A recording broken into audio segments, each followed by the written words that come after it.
You know what that means? It's time for What's Hot, where we talk about the stories that have everybody talking. And today we're joined by Susie Falk from the Falk Group Public Relations, plus Jeff Wagner is back. So new federal rules would require employers to cover contraception as part of preventative care for women. There's been a considerable outcry from religious groups over the policy, but now some people are wondering why some Catholic organizations disagree with covering birth control, yet they'll still pay for Viagra. And that was one of the big arguments at the beginning of all this was, you know, you pay something for sexual health for men, why not cover it for women as well?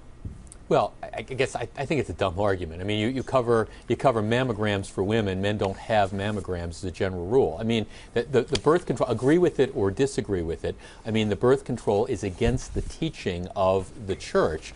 That's where the objection comes in. The church has no problems at all with the Viagra. Go ahead and procreate. You know, and I would argue that there are women that benefit from Viagra and there are men that benefit from birth control coverage for women. So I don't know that this is a sexist conversation. I think that this is about the church wanting to be separate from the state. And I think that Obama has created a wiggle room, if you will. He's decided that, okay, now these church organizations or religious organizations, while they have to offer coverage, they don't have to pay for it. They're asking the insurance companies to pay for it. So I think he found a bit of a loophole. But there are a lot of people that are unhappy about this, including our Dolan. So. Right. Well, and saying I don't think this issue is going to go away because, all right, first of all, the money to pay for this has to come from somewhere. You can't just simply tell insurance companies you have to provide this extra coverage, that there's a cost, but you can't collect the money in any way. Mm-hmm. Secondly, I mean, what do you do with a lot of the Catholic institutions that are in fact self-insured? Now, I mean, I don't claim to know what the answer is, but I don't understand what President Obama recognized, I think, is he had just walked into a political hornet's nest. He wants the issue to go away. I'm not sure that he's going to be successful in So that. you don't think his backup plan will work? Well, I don't, first of all, I mean, what do you do with self-insured? And then secondly, how can you just tell insurance companies, okay, I want you to provide this, but you don't have any way of getting paid for it? I just don't see how practically it works. So. Well, I'm a Darwinian, and I think that, you know, chemotherapy should be an option for people that have cancer and that are going through that. And I think with the Catholics, and I'll probably get some hate mail from this, but, you know, birth control is a choice. And hire a person of moral character that you think wouldn't need to rely on birth control. I mean, their hiring decisions are up to them, just like it's a woman's right to use birth control or to not use birth control. So I again, am having a hard time with the Catholic Church. And you got the last word on this one. All right, thanks. Coming up next, the Dow hits 13,000 for the first time in years. We're going to take a look at what that means for the economic. We're joined by Susie Falk from the Falk Group and Jeff Wagner from News Radio 620 WTMJ. Well, this is a sight a lot of investors have waited for. The Dow Jones Industrial Average peaked above the 13,000 mark today for the first time since the financial crisis began. The last time the Dow closed above 13,000 was on May 19th, 2008. Didn't close above 13,000 today, just a shade under. But is this recovery gaining steam?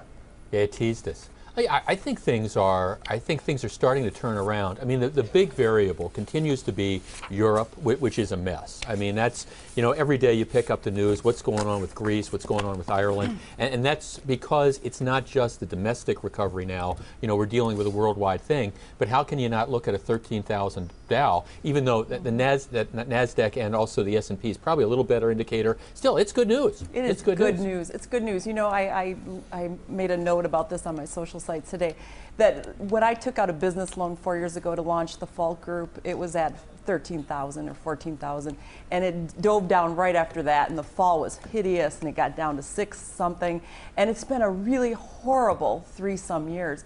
And it has to come back. It has to. And we're seeing signs, and much like the spring that Goddard's talking about, we'll probably see another maybe storm along the way, but I think temperatures are rising. I feel like the economy is better. You know, I'm out there talking to small and medium-sized businesses, and there's optimism, and people are opening their purse strings a little bit, and they're starting to spend, and so it's going the right way. And you guys know where the NASDAQ is right now. It's up. Right. The NASDAQ is where it was at the height of the tech boom 12 years ago. I'm going to remain cautiously optimistic. Right. The big variable that's out there is gas prices, because and I know there's all these experts, it hasn't happened in Milwaukee or Chicago, there's all these experts that are talking about how gas prices are going to go through the roof again, and there's nothing that stops spending more than that. Right. Hopefully that will not happen. Hopefully we can get more Canadian oil in. All right, third topic. The State Assembly has passed a resolution naming a day for Green Bay Packers quarterback Aaron Rodgers. December 12th, 2012. 12-12-12. Would be designated as Aaron Rodgers Day. The resolution has now been sent to the state Senate. Is this a good idea? Okay, here. Should there be an Aaron Rodgers Day? We cannot get, the Republicans and the Democrats in the legislature to agree on anything. They'll agree on this one. This is the one, complete and total no-brainer.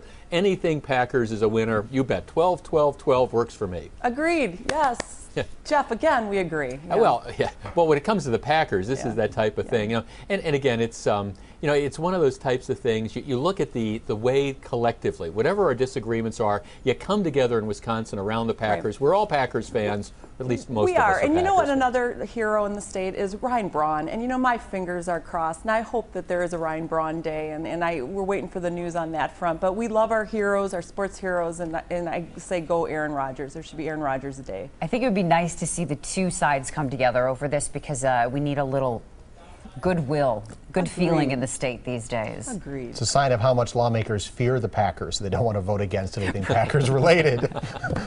Or their voters, really. Yes. Now Rodgers has to stay out of trouble. Have fun, everybody, at Mardi Gras tonight, huh? Yes. Yeah. Jeff, recycle those beads. I hear there's a ton of Punchkis back in radio right now. There are dozens and dozens of them. So during They'll be gone. If one of the commercial breaks is a little long, everybody knows you guys were running over to AM. Well, because if we get off the set at 5, forget it. They're cleared out. Hey, I'm Or done. they're stale. Susie, I'll I'm show you where coming. they are. All right. All right, we're taking a break while these two go